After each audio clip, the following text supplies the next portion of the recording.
Hello friends, welcome to my channel steps to grow. My name is Parul.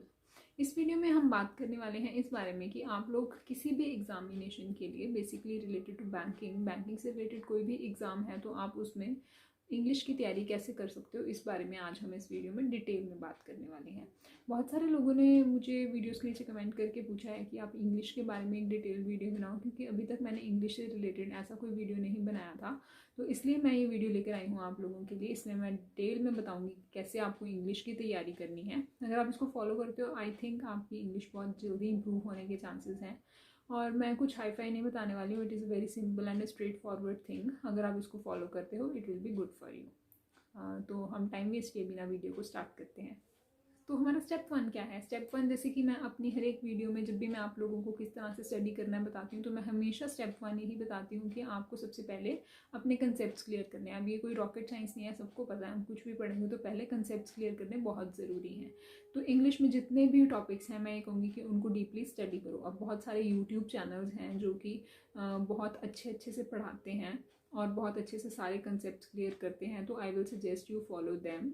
आप कोई भी एक अच्छा चैनल ढूंढ लें जिसकी आपको बात समझ में आती है और उस चैनल को फॉलो करें। यहाँ पे मैं कोई चैनल सजेस्ट नहीं करने वाली। तो आप क्या कर सकते हैं कि आप टॉपिक वाइज जो है उसको, जो टॉपिक आपको लगता है आपको नहीं आता, जैसे नाउन्स हैं, प्रोनाउंस हैं, आर्टिकल्स हैं, टेंसेस हैं, पैसिव वॉइस, रिपोर्टेड स्पीच, बहुत सारे there are vast number of topics. तो आप वो सारे टॉपिक्स जो हैं वो पढ़ सकते हो बारी बारी। और जो आपको लगता है आपको नहीं आता, आप एक पेज के ऊपर सब कुछ नोट डाउन कर लें and then you can just go on tick marking them जैसे जैसे आपके टॉपिक्स कंप्लीट होते हैं। ठीक है, आप लोगों को सबसे पहले कोई भी चीज़ अगर आप पढ़ते हो तो उसके कंसेप्ट क्लियर होने बहुत ज़रूरी है। बहुत सारे लोग मैंने देखे हैं कि डायरेक्टली पेपर अटेम्प्ट करने लगते हैं, बहुत सारी प्रैक्टिस में जुट जाते हैं, लेकिन उनको बेसिक कंसेप्ट ही क्लियर नहीं होते, फिर वो गेस वर्क करते हैं। तो दैट इज़ नॉट फेयर। सबसे पहले आपको क्या करना है, अपने टॉपिक्स बिल्कुल क्लियर करने हैं, उनके कंसेप्ट आपको अच्छे से आने चाहिए, आपके टिप्स पे होने चाहिए। फाइन। तो जैसे जैसे आप अपने टॉपिक्स कंप्लीट करेंगे आपको क्लैरिटी आती रहेगी। और इसके साथ साथ मैं ये कहूँगी कि अपने अंदर एक रीडिंग की हैबिट इंकलकेट करें। ठीक है, तो रीडिंग की हैबिट आप अपने अंदर ला सकते हो न्यूज़पेपर पढ़ के। ऑफ कोर्स हमें न्यूज़पेपर यहाँ पे इंग्लिश का ही पढ़ना है। ठीक है, तो इसके सिवाय मैं आप लोगों को सजेस्ट कर सकती हूँ कि बहुत सारे लोग, मुझे ऐसा लगता है, ऐसे होंगे जो कि न्यूज़पेपर पढ़ेंगे तो समझ में ही नहीं आएगा, इंटरेस्ट ही नहीं बनता। ठीक है, मैंने खुद ट्राई किया है, मैंने द हिंदू लगवाया, उसको पढ़ना स्टार्ट किया तो मेरा इंटरेस्ट नहीं बनता था, मुझे मज़ा नहीं आता था, मुझे बहुत मन मार के उसे पढ़ना पड़ता था, कुछ खास समझ में भी नहीं आता था। तो मैंने क्या किया, मैंने एक ऐप डाउनलोड की और उसमें मैंने आर्टिकल्स पढ़ने स्टार्ट किए। तो ऐप का नाम है vocab24। तो ये यूट्यूब पे एक वाईफाई स्टडी नाम से चैनल है, उनकी ऐप है, ऐप का नाम है vocab24। तो इस ऐप में वो क्या करते हैं, जितने भी हमारे मेन न्यूज़पेपर्स हैं, जैसे कि हिंदुस्तान टाइम्स है, द हिंदू है, द ट्रिब्यून है, इन सब के जो मेन आर्टिकल्स होते हैं उनको वो उस ऐप में डालते हैं डेली। एटलीस्ट 2-3 आर्टिकल्स तो आते ही हैं। तो उनमें से आपको जो आर्टिकल इंटरेस्टिंग लगे आप उसको पढ़ो। मैंने तो पर्सनली यही किया था कि मुझे जिस चीज़ में इंटरेस्ट आता था मैं वो चीज़ रीड करती थी और उससे बेटर समझ में आता है। उसमें बहुत अच्छा एक फ़ीचर है कि आप जब उस आर्टिकल को रीड करते हैं, कोई भी आपको अगर वर्ड समझ में नहीं आ रहा, आप उस वर्ड के ऊपर क्लिक करो और वो उसका मीनिंग शो कर देगा नीचे। तो दैट इज़ वेरी हेल्पफुल। आपको बार बार डिक्शनरी नहीं खोलनी पड़ती, एक एक्स्ट्रा हार्ड वर्क नहीं करना पड़ता और आपको सब कुछ सामने प्लेट में सजाया हुआ मिलता है। राइट, तो मुझे इस चीज़ ने बहुत हेल्प किया है, मेरी रीडिंग की हैबिट इससे थोड़ी सी बनी।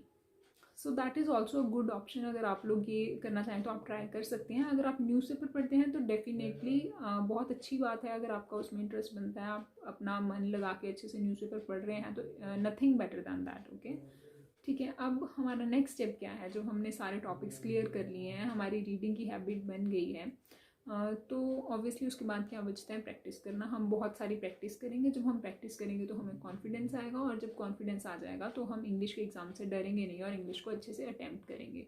तो अकॉर्डिंग टू मी फ्रेंड्स, जो इंग्लिश है वो बहुत ही एक स्कोरिंग सब्जेक्ट है। अगर आप इंग्लिश को समझदारी से अटैम्प्ट करते हो तो आप इंग्लिश में बहुत अच्छा अटैम्प्ट कर सकते हो। आई एग्री, बहुत सारे लोगों की इंग्लिश में एक्यूरेसी कम होती है, मेरी भी बहुत टाइम तक कम ही थी।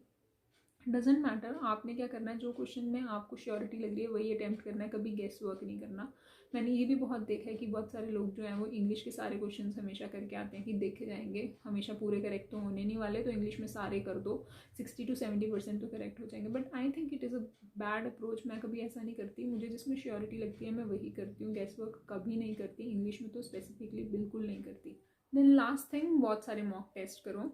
और इंग्लिश के जो टॉपिक्स हैं सबको पता है, आई डोंट थिंक मुझे बताने की ज़रूरत है कि एरर्स आते हैं उसमें, देन क्लॉज टेस्ट आता है, देन रीडिंग पैसेज आता है। जो जो टॉपिक्स एग्ज़ाम में आते हैं, जिस एग्ज़ाम की आप तैयारी कर रहे हो, आप उसका एक मॉक टेस्ट दो, आपको पता चलेगा कि किस टाइप के टॉपिक्स इसमें पूछे जाते हैं। स्पेसिफिकली उन्हीं टॉपिक्स की प्रैक्टिस करो, ज़्यादा प्रैक्टिस इधर उधर करने की ज़रूरत नहीं है, सिर्फ उन्हीं चीज़ों की प्रैक्टिस करनी है जो जिस तरह के क्वेश्चन एग्ज़ाम में आते हैं, ताकि जब एग्ज़ाम में वो क्वेश्चन आए तो आपको धक्का ना लगे कि ये क्या आ गया। आपको हर एक क्वेश्चन को देख के लगना चाहिए कि हाँ इस टाइप का भी मैंने किया है और इस टाइप का भी मैंने किया है। तो द लास्ट थिंग, इसकी बहुत सारी प्रैक्टिस करो, बहुत सारे मॉक टेस्ट दो।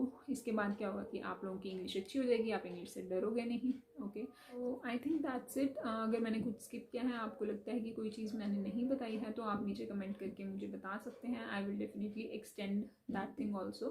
बट मेरे अकॉर्डिंग बहुत ही सिंपल फॉर्मूला है, ज़्यादा सोचने की ज़रूरत नहीं है, ज़्यादा टेंशन नहीं लेनी है। पहले कंसेप्ट क्लियर करो, उसके बाद प्रैक्टिस करो। जो आप प्रैक्टिस करोगे आपको पता चलेगा कौन से वीक पॉइंट्स हैं और कौन से स्ट्रॉन्ग पॉइंट्स हैं, और जो वीक पॉइंट्स हैं फिर उनको स्ट्रॉन्ग बनाओ, और जो स्ट्रॉन्ग पॉइंट्स हैं उनको स्ट्रॉन्गर बनाओ, राइट।